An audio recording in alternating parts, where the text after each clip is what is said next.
Hello friends, welcome to Viji Thiyags. இன்றைக்கி நம்ம திருக்கழுக்குன்றம் வந்திருக்கோம். இந்த இடத்துல 2 ஆலயங்கள் பார்க்குறோம். ஒன்று மலை மேலே இருக்குது, ஒன்று கீழே இருக்குது. இப்போ நம்ம பார்க்கக்கூடியது வேதகிரீஸ்வரர், மலை மேலே இருக்கக்கூடியவர். பக்தவச்சலேஸ்வரர் தாழ கோவில் அப்படின்னா கீழே இருக்கக்கூடிய ஆலயம் சொல்லுவாங்க.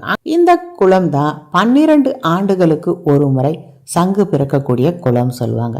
மார்க்கண்டேயர் பார்த்தீங்கன்னா சிவபெருமானுக்கு அபிஷேகம் செய்யறதுக்கு எதுவுமே பொருட்கள் இல்லை. அப்போ சிவபெருமான் இங்கிருந்து ஒரு சங்குகளை உருவாக்கினார். அதுல இருந்து 12 வருஷத்துக்கு ஒரு முறை இந்த குளத்துல பார்த்தீங்கன்னா சங்கு வெளியில வரும். இந்த சங்கு தீர்த்தம் இல்லாம இந்த மலையை சுற்றி வரணும் பொழுது இந்திர தீர்த்தம், சம்பு தீர்த்தம், நந்தி தீர்த்தம், ருத்ர தீர்த்தம், வசிஷ்ட தீர்த்தம், அகத்திய தீர்த்தம், மெய்ஞான தீர்த்தம், கௌஷிக தீர்த்தம், வருண தீர்த்தம், அகலிகை தீர்த்தம், பக்ஷி தீர்த்தம், இதை மாதிரி 12 தீர்த்தங்கள் பார்க்கக்கூடிய சிறப்பு அம்சம் கொண்ட ஆலயம்தான் இந்த திருக்கழுக்குன்றத்தில் நம்ம பார்க்கக்கூடிய சிவாலயம். திருக்கழுக்குன்றத்தில் இருக்க வேதகிரீஸ்வரர் திருக்கோயில் 1400 ஆண்டுகள் ரொம்ப தொன்மையானது. திருக்கழுக்குன்றத்தில் திருமலை கோவில் அப்படின்னு சொல்லுவாங்க. ஒரு கல் மண்டபம். இது முதலாம் மகேந்திரவர்மன் பல்லவன் காலத்தில் 610 640 அந்த காலகட்டத்தில் கட்டப்பட்டிருக்கு. அது இன்னுமே பார்த்திங்கன்னா ஒரு தொன்மையான ஆலயம்னே சொல்லலாம். 7ஆம் நூற்றாண்டை சேர்ந்த பல்லவர், சோழர், பாண்டியர், ராஷ்டிரகூடர் அப்படின்ட்டு மாற்றி மாற்றி நிறைய பேரோட கல்வெட்டு கிடைக்கிறதால படிப்படியாக ஒவ்வொருத்தரும் பார்த்திங்கன்னா புனரமைப்பு பணி செய்திருக்காங்க அப்படின்றது உறுதிப்படுத்தப்பட்டு இருக்கு. இந்த ஆலயத்தை சுற்றி வரும்போது உள்ளுக்குள்ளேயே நம்ம ஒரு குளம் பார்ப்போம். அந்த குளம் பார்த்திங்கன்னா நந்தி தீர்த்தம் சொல்லுவாங்க. குளத்துக்கு பக்கத்தில் நல்ல பெரிய நந்தி ரொம்பவே அழகாக இருக்கும். அந்த ஆலய சுவரில் அழகான அஷ்டபுஜ துர்க்கையினோட சிற்பமும் நம்ம பார்க்கலாம். வண்ணம் தீட்டி இருக்கிறது அவ்வளோ அற்புதமாக இருக்குது. ஸோ நம்ம பேசிகிட்டே கோவிலுக்குள்ளே வந்தாச்சு. இங்கே சிவனை தரிசிக்கிறதுக்கு வெளியில் பசுமாடு பார்த்திங்கன்னா அப்படியே நின்று பார்த்துட்ருக்கு. பார்க்கவே ரொம்ப அழகாக இருந்தது. ஸோ கோமாதா நம்மளை வரவேற்கும் விதமாக வாசலில் நின்றுட்டு இருந்தது. கையில் வச்சுருந்த வாழைப்பழத்தை கொடுத்துட்டு நாங்கள் உள்ளே போக துவங்கிட்டோம். ஸோ அர்ச்சனைக்கு நம்ம உள்ளே கொடுக்குறதா இருந்தாலும் சரி, வெளியில் கோமாதா கொடுக்குறதா இருந்தாலும் சரி, எல்லாம் ஒன்று தானே. மூல கிரகத்தில் இருக்க சிவபெருமான் சிலை நல்ல உயரத்தில் இருக்குது. எந்த ஆலயத்துலையும் நம்ம வெளியிலேருந்து பார்க்கும்போது இந்த அளவுக்கு தெரியாது. ஆனால் இந்த திருக்கழுக்குன்றத்தில் நம்ம வெளி கோபுரத்தாண்டிருந்து நின்று பார்க்கும் பொழுதே அங்கேருந்து ஆரத்தி காட்டுறது அவ்வளோ அருமையாக தெரியுது. எவ்வளோ மக்கள் வந்தாலும் உள்ளே இருக்கக்கூடிய அந்த பூஜை ஆரத்தி நல்லாவே தெரியுது. அதையும் பார்த்துட்டு நாங்கள் இப்போ கோவில் சுற்ற ஆரம்பிச்சிட்டோம். இப்போ சிவபெருமானுக்கு அலங்காரங்கள் நடைபெறுது. அதுக்கப்புறம் தான் இந்த கோவிலை பார்த்திங்கன்னா சிவபெருமான், பார்வதி தாயார் வலம் வருவாங்க. அதுக்குள்ளே நம்ம கோவிலை சுற்றி பார்த்துட்டு வந்துடுவோம். மிகவும் தொன்மை வாய்ந்த இந்த ஆலயம் கருவறை பார்த்திங்கன்னா கஜ பிருஷ்ட அமைப்புன்னுவாங்க. நல்லா ரவுண்டாக இருக்கும், சதுரமாக இருக்காது.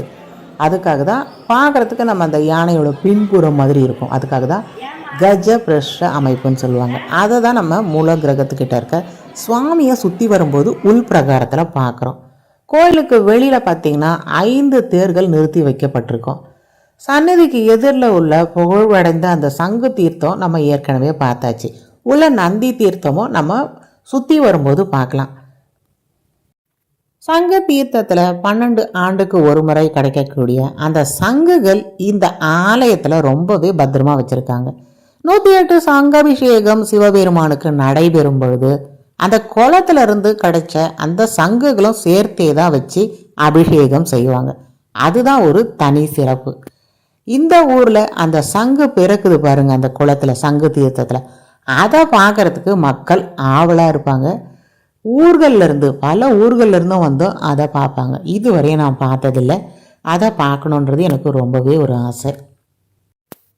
சங்கு தீர்த்தத்தில் நீராடிட்டு நம்ம பார்த்தோம் பாருங்க அந்த மலையை சுற்றி வராங்கன்னும் பொழுது எந்த விதமான பிணிகள் இருந்தாலும் தீரும். அதுதான் இங்கே இருக்க மக்கள் சொல்லக்கூடியது. எதிர்ப்புறமே நம்ம 2 சிவலிங்கங்கள் தனித்தனியாக பார்க்குறோம். ஏகாம்பரநாதர் ஆலயம் பார்க்குறோம். பின்புறமாக ஜம்புகேஸ்வரர் ஆலயம். இங்கே பார்க்கக்கூடியது உங்களுக்கு தென்புறம் இருக்கக்கூடிய கோபுரம். தேவார பாடல் பெற்ற ஸ்தலம். இங்கே பார்க்கக்கூடிய அந்த சிலைகள் ரொம்ப அற்புதமாக இருக்குது. சம்பந்தர், அப்பர், சுந்தரர், மாணிக்கவாசகர் பாடல் இயற்றிய ஸ்தலமாக இந்த ஸ்தலம் கருதப்படுது.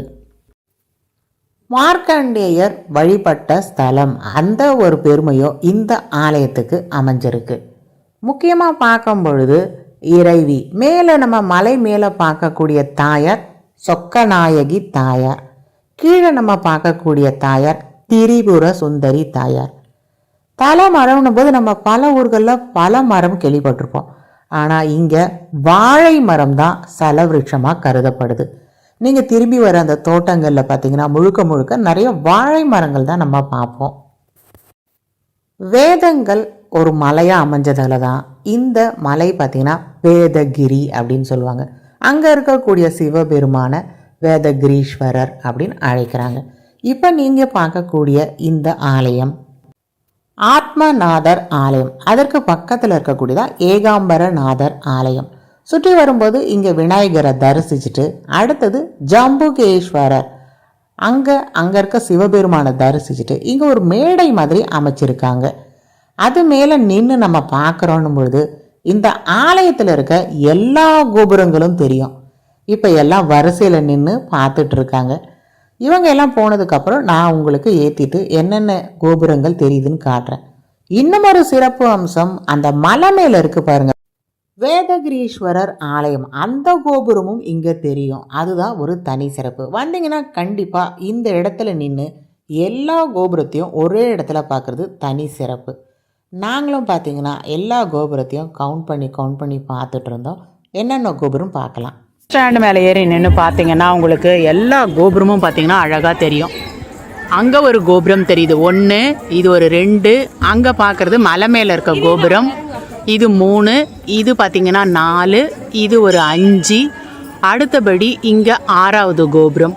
அதை அப்படியே நீங்கள் டேர்ன் பண்ணி வந்தீங்கன்னா இங்கே பிள்ளையாரோடது ஒரு 7வது கோபுரம், அடுத்தது இங்கே ஜம்புகேஸ்வரர் 8வது கோபுரம், அடுத்தது இங்கே ஒரு மேற்கு பார்த்த கோபுரம் இருக்குது, அடுத்தது இந்த இடத்துல பார்க்குறது நம்ம ஸ்டார்டிங்கில் வந்த கோபுரம். இந்த இடத்துல நின்று பார்க்கும்போது உங்களுக்கு எல்லா கோபுரமும் தெரியும். கண்டிப்பாக வந்தீங்கன்னா நீங்களும் ட்ரை பண்ணி பாருங்கள். அங்கே மேலே லைட் எரியுது பாருங்கள், அந்த மேலே இருக்க கோபுரமும் இங்கேருந்து பார்க்கும்போதே தெரியும். அதுதான் தனி சிறப்பு.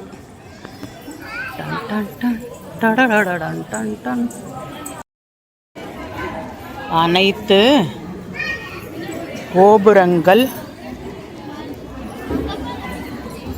தரிசனம், அனைத்து கோபுரம் தரிசனம்னு போது இந்த கோபுரத்தில் இங்கேருந்து நின்று பார்த்தீங்கன்னா நல்லா தெரியும். அதுக்காக தான் இங்கே ஒரு ஸ்டாண்டு போட்டிருக்காங்க. வாங்க இதிலேருந்து நம்ம ஏறி நின்று பார்க்கலாம்.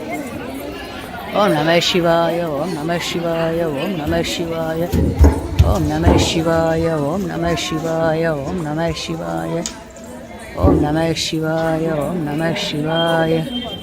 இங்கே இருக்க அந்த பட்சி தீர்த்தம் அந்த பெயர் வர காரணம், கழுகு பார்த்திங்கன்னா இங்கே ஆலயத்தில் அந்த நெய்வேத்தியம் வைக்கும்போது அந்த ஒலி கேட்டுட்டு எங்கே இருந்தாலும் பறந்து வந்து சாப்பிடுமா. இது எங்கள் அப்பா எனக்கு சொல்லியிருக்காரு. அது அவர் இங்கே தரிசிச்சிருக்கார், அந்த மலை மேலே அந்த கழுகு வர்றது. ஆனால் இப்போ அந்த கழுகு இல்லை. அதனாலேயே தான் இங்கே திருக்கழுக்குன்றம் அப்படின்ற ஒரு பெயர் வந்தது. பிரதக்ஷண வேதகிரீஸ்வரர் ஆலயத்தை நீங்கள் இப்போ தரிசிக்கிறீங்க. சுற்றி வரும்போது நிறைய லிங்கங்கள் பார்க்குறோம். அதே மாதிரி கர்ப்பகிரகத்துக்குள்ளேயும் நம்ம நிறைய லிங்கங்கள் பார்க்குறோம். திரிபுர சுந்தரி தாயார், அருள்மிகு திரிபுர சுந்தரி தாயாரை நம்ம தரிசிச்சுட்டு திரிபுர சுந்தரி தாயாருக்கான ஸ்லோகங்கள் இங்கே அமர்ந்து நம்ம வாசிக்கும் பொழுது மனசு பார்த்திங்கன்னா ரொம்பவே இதமாக இருக்கும். கண்டிப்பாக இங்கே வந்தீங்கன்னா அம்மனோட அலங்காரத்தை ரசிக்க தவறாதீங்க. அம்மன் அலங்காரம் இன்றைக்கி ரொம்பவே அற்புதமாக இருந்தது. செங்கல்பட்டு வந்துட்டிங்கன்னா செங்கல்பட்டுலேருந்து திருக்கழுக்குன்றத்துக்கு நேரடியாக பேருந்துகள் இருக்குது. மகாபலிபுரத்தில் இருந்தும் இங்கே பேருந்துகள் இருக்குது. இங்கே இருக்க இந்த கலை அம்சம் கொண்ட இந்த தூண்களில் இருக்க இந்த சிலைகளையும் நீங்கள் ரசிக்க தவறாதீங்க. தொன்மையான ஆலயங்களில் தமிழ்நாட்டில் ரொம்ப சிறப்பு பெற்ற ஆலயமாக இந்த திருக்கழுக்குன்றம் வேதபுரீஸ்வரர் ஆலயம் கருதப்படுது. ஒரு முறை தரிசிக்க மறக்காதீங்க. பக்த வச்சலேஸ்வரர் இல்லாமல் ஜம்புகேஸ்வரர், ஏகாம்பரநாதர், ஆத்மலிங்கேஸ்வரர் இப்படின்னு நம்ம நிறைய லிங்கங்கள் வெளி பிரகாரத்துலேயும் சரி உட்பிரகாரத்துலேயும் சரி ரொம்ப அற்புதமாக இருக்குது. ரொம்ப பழமையை இங்கே இருக்க சிற்பங்கள் பார்த்திங்கன்னா அவ்வளோ அற்புதமாக வெளிப்படுத்துது. இந்த வீடியோ உங்களுக்கு கண்டிப்பாக பிடிச்சிருக்குன்னும் பொழுது அடுத்தது மலை மேலே இருக்கக்கூடிய வேதகிரீஸ்வரர் அவரை தரிசித்த அந்த வீடியோ பார்க்கறதுக்கு சப்ஸ்கிரைப் பண்ண மறக்காதீங்க. அடுத்த பதிவில் சந்திப்போம்.